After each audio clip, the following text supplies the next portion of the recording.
bienvenue à tous. Nous sommes à Rio de Janeiro, à Recreio dos Bandeirantes exactement, avec plus ou moins l'accent portugais-français. Je suis Sébastien Lièvre, dit le hamster. Alors je ne sais pas comment ça va ressortir au niveau de la vidéo. Petite intervention chirurgicale dentaire hier, ce qui fait que j'ai la joue un peu gonflée. Les points qui me font un petit peu mal, mais je devrais arriver à parler. A priori, ça se passe bien.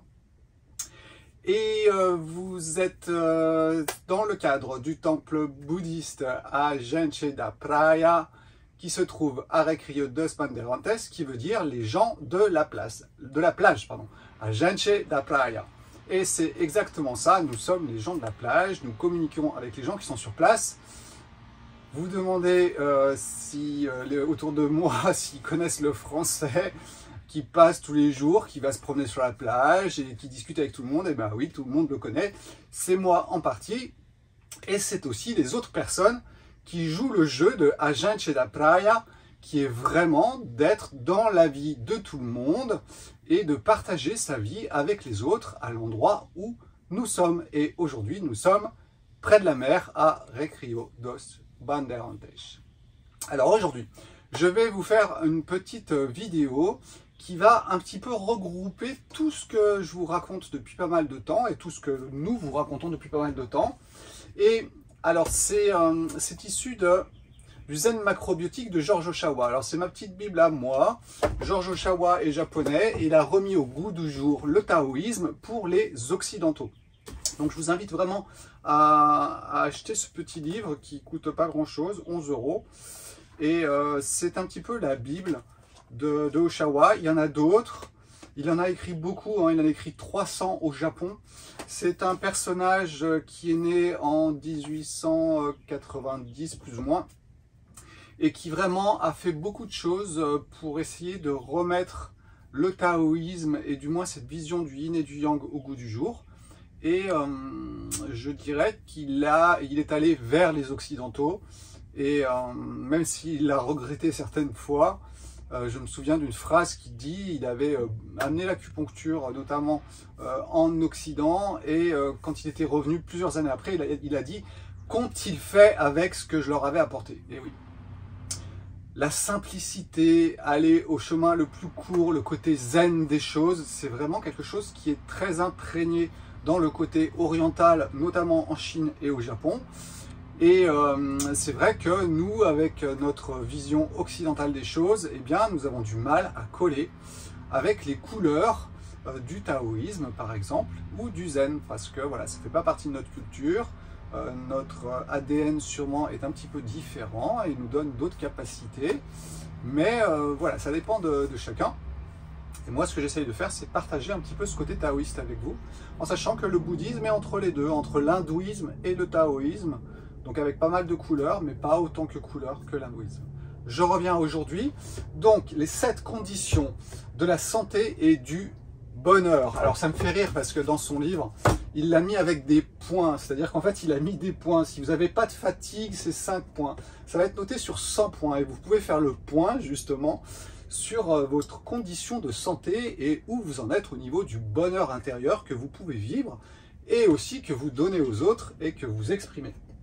Pas de fatigue, 5 points. Vous allez voir qu'à ces 7 conditions de santé et du bonheur, eh bien, je vais vous mettre en parallèle, on parle d'une face, autant parler de l'autre face, eh bien, des 7 conditions de la mauvaise santé et du malheur. Donc vous allez voir, je vais m'amuser avec ça. Par exemple, pour la fatigue, eh ben, voilà, si vous prenez des excitants, vous êtes pour moi en train de jouer avec le fait que vous n'avez pas l'énergie suffisante et vous vous poussez pour faire des choses. Le bon appétit. Le bon appétit, on va voir, d'apprendre, de faire l'appétit sexuel. Et puis, ben, sa face opposée, c'est l'appétit de l'ego qui va utiliser tout ça, que ce soit l'appétit sexuel, l'appétit de faire des choses, l'appétit d'apprendre, l'appétit de vivre. Il va le retourner, l'inverser et l'utiliser à mauvais escient pour aller dans le bonheur et dans la mauvaise santé. Le sommeil profond, toujours 5 points. Vous allez voir en fait tout le début, tous les petits points quelque part, ils sont pour un côté physique. Et vous allez voir que quand on arrive à tout en bas, on est sur le point de la justice. Nous sommes à 55 points. Et c'est vraiment cette compréhension de l'ordre de l'univers qui exprime la justice de Dieu, tout simplement pour ceux qui sont catholiques ou qui ont un dieu dans la tête. Juste en dessous, je reprends par le haut, allez, sinon je vais vous perdre. Donc le sommeil profond, ça c'est important aussi, votre qualité de sommeil, est-ce que ça va donner? Une bonne mémoire, donc ça nous allons en parler encore, attention, sa face opposée, ça va être les champs mémoriels, c'est-à-dire que la mémoire, elle fait partie du jeu, elle fait partie de la vie. Par contre, les champs mémoriels, si on se concentre trop dessus, eh bien nous tombons dans le malheur et dans la mauvaise santé. La bonne humeur, bah oui, ça aussi c'est important, c'est-à-dire que quand vous vous levez, est-ce que vous êtes comme un petit oiseau qui gazouille, ou est-ce que vous êtes déjà en train de rouspéter après quelque chose? Et on est quand même sur 10 points, hein. Bonne mémoire, bonne humeur, on est sur 10 points. Rapidité, ça me fait rire en fait vraiment qu'il ait mis des points parce que c'est vraiment pas oriental de faire ce genre de choses. Donc il l'a vraiment adapté au côté occidental. Rapidité des jugements et d'exécution. Alors là vous allez voir, on commence à approcher de la nature Bouddha où on a, je dirais, un jugement qui est le plus juste possible et une mise en pratique et une exécution des choses qui va être aussi relativement rapide. Vous allez voir que sa face opposée, c'est de remettre à plus tard les choses, de ne pas avancer et d'avoir des mauvais jugements. Voilà. Et puis donc voilà, le dernier point, c'est celui qui vaut 55 points. Donc bienvenue dans le monde de la connaissance des ordres de l'univers et quelque part de la gnose. C'est d'entrer dans cette connaissance et la vivre à l'intérieur, parce que ça c'est vraiment très important. Et j'y reviendrai à la fin. Alors bien sûr que en fonction de vos qualités corporelles, parce que on n'est pas tous égaux au niveau du corps, et il est possible que vous ayez certains endroits où vous pêchez un petit peu, ce qui est tout à fait logique. Et puis il y a des moments où vous êtes bien, et puis des moments où vous rebasculez dans le côté destructeur, ou on va dire côté négatif. Donc voilà, il faut mesurer un petit peu tout ce que je vais raconter, dans le sens où moi je m'amuse avec ça. Et par contre, c'est un bon indicateur, effectivement, si vous rouspétez tout le temps, si vous êtes toujours de mauvaise humeur, si vous n'arrivez pas à avoir un sommeil profond, si vous n'avez pas l'appétit d'avancer, d'apprendre, de faire des choses, si vous êtes toujours fatigué, voilà, ça commence à faire beaucoup de points qui ne sont pas dans le bon sens, ou du moins qui ne sont pas là. Et effectivement, ça fait que vous n'avez pas forcément une vie la plus heureuse possible. Mais sachez que même si vous aviez plein de problèmes physiques, mais que vous aviez la justice et la compréhension de l'univers, eh bien vous êtes déjà à 55 points et ça c'est énorme. Et l'un ne veut pas dire qu'on a besoin de l'autre. On peut être directement ici. D'ailleurs, le bas de l'échelle, c'est vraiment le côté spirituel, voire psychique un petit peu avant, dans la rapidité des jugements, etc. Et puis après, on est vraiment dans le physique qui lui compte un petit peu, mais pas tant que ça. Donc ça dépendra vraiment de votre constitution physique et nous ne sommes pas égaux par rapport à tout ça. Il y en a qui ont besoin de plus dormir, d'autres qui ont besoin de moins dormir. Voilà, chacun est différent par rapport à ça. Donc c'est parti. Commençons. Pas de fatigue. 5 points. On est vraiment dans les petits points là. 5 points, en sachant que quand vous êtes dans la face opposée, vous allez être passé en négatif. Alors ça, c'est moi qui viens de l'inventer. Oshawa n'en parle absolument pas, mais moi, je me suis posé la question. C'est que quand effectivement, on va l'utiliser... Alors, on est fatigué, mais on ne prend pas d'excitant. Donc là, vous êtes à 0 points. Mais si vous êtes fatigué et que vous prenez des excitants, pour moi, vous passez à moins 5 points. Donc, tout simplement pourquoi? Parce que vous allez utiliser la chimie, ou alors vous allez utiliser la nature dans ses côtés, je dirais, stimulants, dans des forces qui sont puissantes, pour compenser votre fatigue. Et là, il y a effectivement un risque de repasser dans un grand déséquilibre, puisque quelque part, vous n'êtes pas dans la nature totale, vous êtes vraiment dans l'excitation, vous poussez. Je vais penser au café, par exemple, ou à ceux qui vont prendre de la vitamine C tout le temps pour se booster. Je ne dis pas que nous n'avons pas besoin d'une chose à un instant T. Attention, faites bien attention à ça.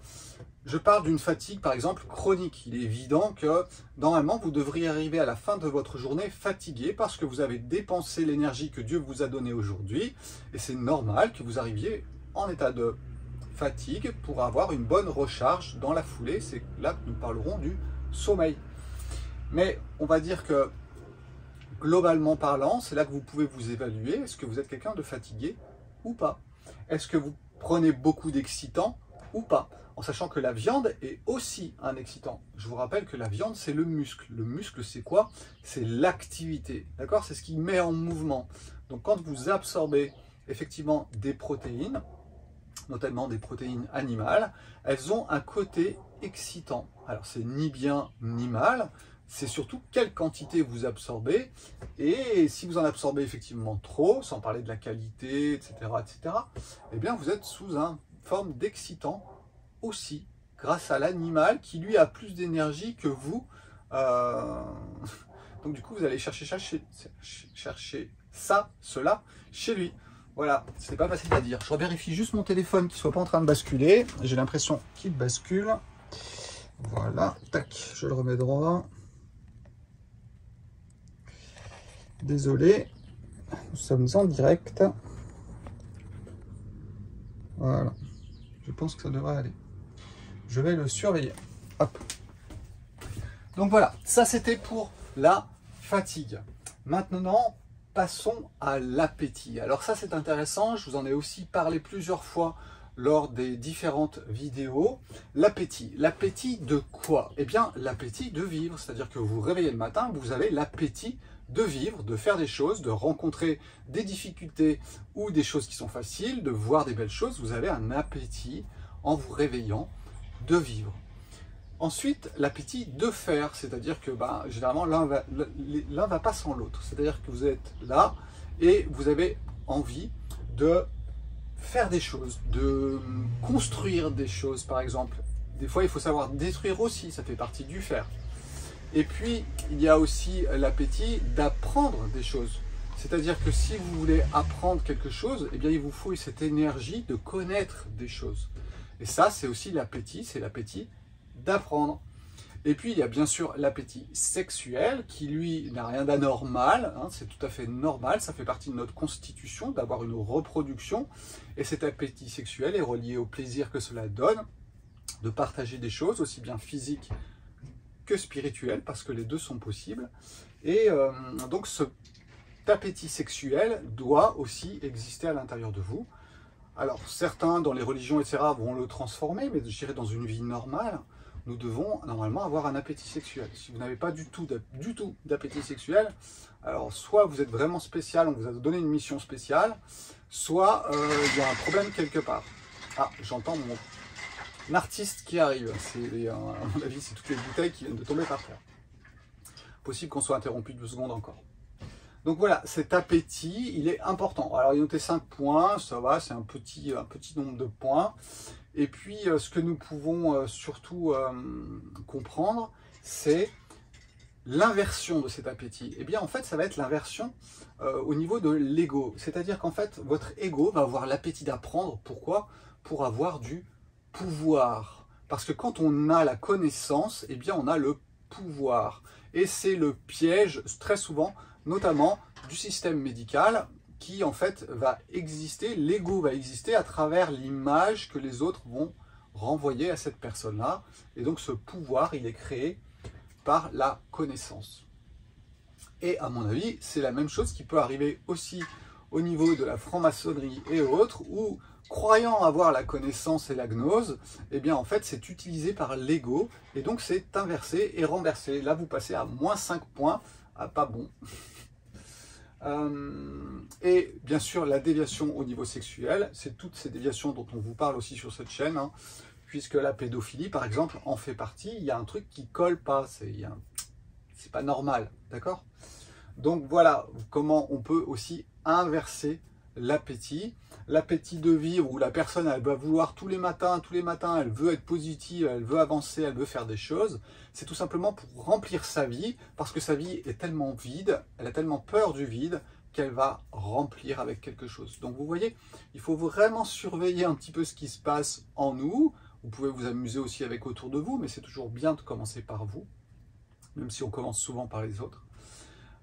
Après, ça dépend peut-être des personnes. Et voilà, c'est important de comprendre et de sentir et d'observer tout ça. Ensuite, un sommeil profond. Ça veut dire quoi? Ça veut dire un sommeil qui va être réparateur. Normalement, ça devrait être un sommeil qui ne vous réveille pas avec des rêves. Que vous ayez des rêves, alors ça, on a commencé un petit peu à en parler. Pour moi, il y a plusieurs possibilités de rêves. Il y a beaucoup de rêves aussi qui sont créés par notre empoisonnement du sang. Il y a nos rêves qui sont créés par notre mental qui se couche le soir et qui n'a pas remis les choses à leur place. C'est-à-dire qu'il n'a pas intégré la vie de la journée, ou même ce qu'il a vécu avant, et là on passera dans les mémoires. Et en fait, si vous voulez, ça revient vous hanter la nuit, dans le sens où le mental a besoin de se mettre en sécurité et de remettre les gentils à leur place, les méchants à leur place, et généralement vous êtes le gentil, ça arrive que vous soyez le méchant, mais c'est quand même relativement rare. Donc ce sommeil profond, il est important, et vous allez pouvoir vous en rendre compte en fonction de la charge d'énergie que vous avez récupérée en vous réveillant le matin. C'est-à-dire que plus votre sommeil est bon et sain, plus vous êtes bien rechargé au niveau énergétique, puisqu'en fait tout est axé, et du coup l'énergie vous traverse dans le bon sens et vous recharge pleinement. Donc ça, c'est vraiment un gros problème de société, le sommeil, la fatigue par exemple aussi. Et le sommeil, comment les gens vont le compenser dans le côté négatif? Eh bien, ils vont prendre des médicaments pour dormir. C'est-à-dire qu'en fait, ils vont se forcer à avoir du sommeil. Et donc là, vous passez à moins 5 mois si vous prenez des médicaments. Alors vous inquiétez pas, il y a des solutions pour ça et nous sommes là pour cela. Si vous avez besoin d'aide, n'hésitez pas à nous contacter. L'endormissement devrait être rapide. C'est-à-dire que si vous cogitez dans votre tête, etc., et vous n'arrivez pas à vous endormir à cause de votre mental, ben vous voyez bien qu'il y a un déséquilibre. Normalement, vous posez la tête sur l'oreiller et vous vous endormez. Il y a une possibilité, c'est si vous n'avez pas dépensé votre énergie de la journée, vous couchez le soir, il est possible que vous tourniez dans votre lit tout simplement parce que vous avez encore beaucoup d'énergie. Vous êtes couché trop tôt par rapport à ce que vous aviez besoin.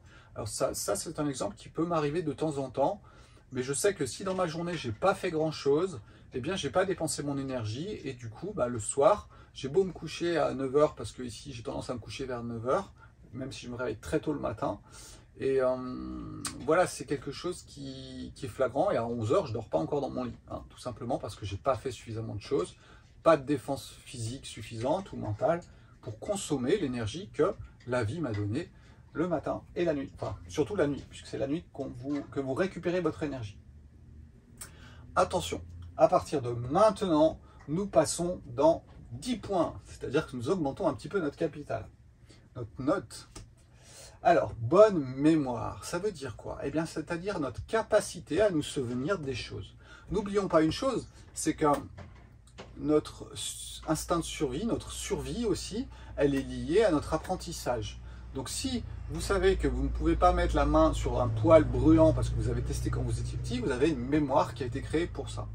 Si vous faites affaire avec un Brésilien, que vous lui dites de vous vendre votre voiture et votre moto et qui ne vous rend pas l'argent, eh bien vous allez avoir une mémoire de ça aussi. Alors si vous n'étiez pas bête, vous aviez anticipé la chose, mais vous avez tenté de prendre le risque.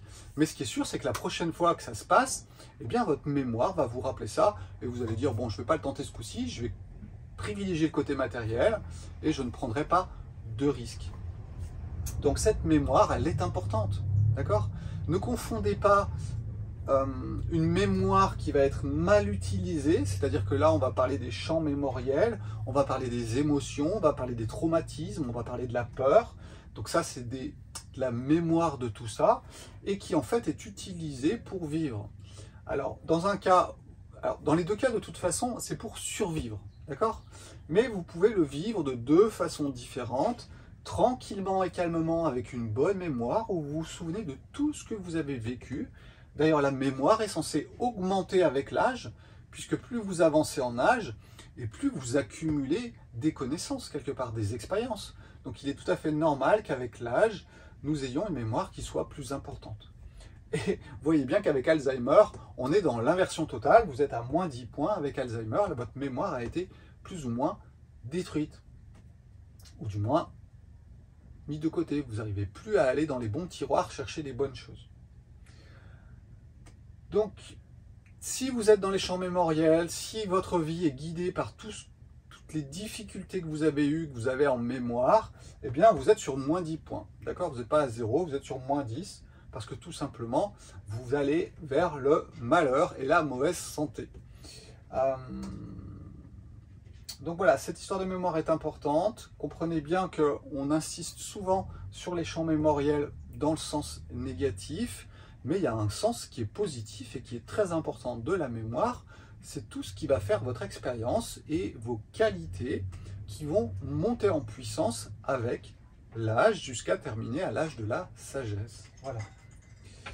Vous aurez moins d'énergie physique, mais vous aurez plus d'énergie, je dirais, mentale, dans le sens d'organiser, de voir le monde, ce qui va vous mener d'ailleurs tout en bas, à un moment ou à un autre, normalement. Ensuite, 10 points, nous avons la bonne humeur. Et bien oui, la bonne humeur, c'est se réveiller le matin et chanter comme un petit oiseau. C'est ce que font les oiseaux tous les matins. Et si vous vous réveillez le matin de mauvaise humeur, en train de rouspéter après ci, après ça, eh bien, vous avez moins 10 points. Si vous êtes ni en haut ni en bas, vous êtes à 0. Et si vous êtes heureux de partager votre joie avec les autres, eh bien, vous êtes à plus 10 points. Bravo, vous avancez sur l'échelle des 100 points. Pas de colère, c'est-à-dire qu'effectivement, alors je ne dis pas, il ne faut pas être extrémiste, hein, ça ne veut pas dire zéro colère. Personne n'est parfait, donc de temps en temps, effectivement, il peut y avoir des moments comme ça, mais c'est voir globalement parlant sur votre échelle de temps, si vous êtes avec quelque chose ou pas. Que vous preniez, allez, une fois tous les par an, un excitant ou un médicament pour dormir, ok, pourquoi pas. Mais si vous l'implémentez tous les jours, là, vous passez en négatif par rapport à ce que j'essaye d'exprimer. Et on rejoint un petit peu le côté de Shawa qui lui parlait que du positif. Mais moi, je vous ai mis des notes négatives. Hein. C'est comme en sup et en spé. C'est-à-dire que non seulement vous pouvez avoir entre 0 et 20, mais vous pouvez descendre à moins 10. D'accord ? Et c'est vrai. Je pense que c'est vrai. Aujourd'hui, ce que l'on veut, c'est pas que vous soyez à 100, c'est que vous soyez à moins 100.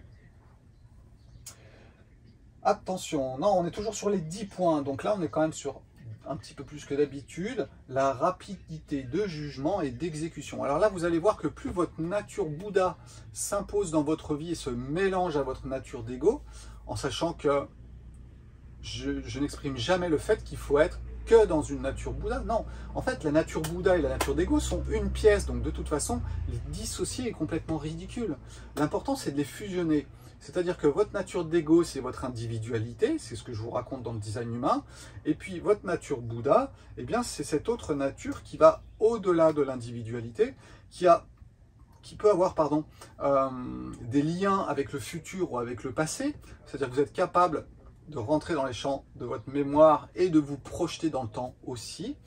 Et c'est toutes ces qualités de la nature Bouddha que l'on va retrouver à partir des deux derniers en fait. C'est-à-dire que vous allez retrouver la clarté du jugement, c'est-à-dire que vous arrivez à avoir une image la plus vraie possible d'une situation. Et par vrai, j'insiste, regardez à nouveau la vidéo sur la vérité. Et il n'y a pas qu'une vérité, il y a des vérités. Et plus vous avez un espace de vérité devant vous qui est large, et plus vous êtes proche d'une vérité absolue. Donc cette clarté, pour moi, elle vient de cette vérité absolue. Une forme d'équanimité, c'est-à-dire que votre rapidité de jugement et d'exécution n'est pas liée à vos émotions, elle est vraiment liée, elle n'est pas portée par vos émotions qui souvent vous enferment, donc qui vous biaisent, qui vous tordent. L'histoire, c'est d'être le plus droit possible, dans le sens bien axé entre le ciel, la métaphysique, l'homme et la terre qui est sous nos pieds. La compassion, c'est cette qualité de ne pas être touché par le fait d'en vouloir à quelqu'un, parce que là, vous biaisez votre jugement. Je suis en train de vous énoncer quelque part les qualités de la nature Bouddha, hein, dans ce que je suis en train de parler à l'instant. Donc cette compassion vous permet d'aimer l'autre, de le comprendre dans toutes ses faces. On est encore dans une vérité, on va dire, la plus large possible. D'avoir cette confiance, c'est-à-dire que vous allez vous mettre en exécution. Vous allez exécuter les choses avec une confiance dans ce que vous allez faire. C'est-à-dire que ce n'est pas qu'une confiance en l'ego et ses capacités, c'est aussi une confiance dans le sens que la vie va vous donner ce qui est nécessaire et va vous faire peut-être affronter ce qui est nécessaire. C'est ce qu'on appelle cette confiance. Donc voilà, on a fait un petit peu le tour de la nature Bouddha qui permet la rapidité du jugement et ensuite l'exécution. Mais ça, c'est vrai qu'il faut une autre nature. La nature de l'ego vous permet d'exécuter les choses avec vos couleurs. Donc n'opposez pas la nature Bouddha et la nature de l'ego. Ils sont complémentaires. Par contre, voyez quand la nature de l'ego est inversée. C'est ça qui est important à comprendre. Donc cette inversion, elle va se jouer comment? Dans la rapidité du jugement et d'exécution. Et bien tout simplement, vous n'allez pas juger, il va vous falloir des heures, des jours, des semaines, des mois pour juger quelque chose. Même si parfois, dans certaines circonstances, il faut du temps. Mais on va dire que globalement parlant, je parle de quelque chose d'assez rapide. Et ensuite, dans la phase d'exécution, ça va vous prendre des mois. C'est-à-dire qu'en fait, on va vous dire, bon, à partir de maintenant, il faut que ça soit comme ça. Et bien, il n'y a pas de rapidité d'exécution. C'est-à-dire qu'en fait, tout le monde est là, et puis en fait, il n'y a rien qui se passe. Et ça, c'est vraiment quelque chose qui me surprend toujours beaucoup. C'est la vitesse à laquelle l'exécution va être mise en pratique ou pas. Donc voilà, si vous avez une rapidité d'exécution, une rapidité de jugement, que vous ne remettez pas tout le temps à plus tard les choses, sauf si la vie vous demande, parce que ça peut arriver aussi, hein, vous soyez obligé de repousser un petit peu une échéance parce que ce n'est pas le moment. Hein, il y a un moment pour chaque chose. Sauf que quand votre ego s'empare de cette chose-là, ça devient une technique et du coup, vous ne faites jamais rien. Voilà. Juger trop vite et avoir des mauvais jugements aussi. Voyez bien toutes les faces et là, vous aurez une vérité beaucoup plus large, ce qui vous évitera des erreurs de jugement. Mais à un moment, il faut bien prendre une décision. Et de toute façon, cette décision ne sera pas parfaite. Mais au moins, vous aurez pu observer un petit peu tout ce qui se passe et vous aurez une image la plus claire possible. Et nous arrivons au dernier point qui vous est caché un petit peu par le bout de bois qui est là. Et bien tout simplement, c'est ce qu'on va appeler la justice. Ou du moins, c'est Oshawa qui l'appelle la justice. Mais ne le voyez pas, voyez derrière la justice divine, c'est-à-dire la justice de l'ordre de l'univers, c'est-à-dire le karma. Le karma, c'est quoi? Ce sont les règles du jeu, tout simplement. Et les règles du jeu, c'est Dieu qui les a données, l'univers, le Tao, ou ce qui était avant, Taikyoku, hein, pour les Japonais. Et c'est vraiment cela qu'il faut comprendre. C'est si vous avez intégré cette notion de jeu, du yin et du yang, c'est pour ça que j'insiste souvent dans le taoïsme, parce que c'est très simple dans la théorie, hyper compliqué dans la pratique, parce que ça vous demande d'oublier toutes vos connaissances. Or, votre ego s'est construit aussi grâce à la connaissance. C'est pour ça que c'est parfois très difficile et ça demande beaucoup de temps avant d'y arriver. Mais ça peut être aussi instantané, tout est possible. Donc il y a un mot en japonais qui est Bontoki Itu, ça veut dire toutes les lois se réunissent en un. Si vous approchez de tout ça, si vous entrez vraiment en syntonie avec la vision de l'univers, eh bien tout simplement, vous passez à plus 55 points, c'est bien, bravo. Vous avez beau être un peu fatigué, mais si vous avez cette conscience, eh bien vous êtes déjà dans un état de bonheur et de santé qui est beaucoup plus haut que la majorité, qui peuvent être plus ou moins pas fatigués, avec un bon appétit, etc., mais qui n'ont pas cette conscience de l'univers. Alors, est-ce qu'il faut être un bon élève de l'univers? Non, bien sûr que non. Moi, ça m'a amusé qu'il ait mis des points pour ça, mais ça permet de savoir où on se situe, où nous sommes situés par rapport à cet axe. C'est-à-dire que, effectivement, plus vous êtes en moins, plus vous êtes à gauche de l'axe, plus vous êtes en plus, plus vous êtes proche des 100, plus vous êtes au milieu de l'axe. Et ensuite, vous allez être plus ou moins à droite ou à gauche en fonction de l'état de santé et de bonheur de votre expérience. Voilà. Donc, ça m'a beaucoup amusé de le reprendre un petit peu comme ça. Et voilà, j'espère que ça vous aura intéressé.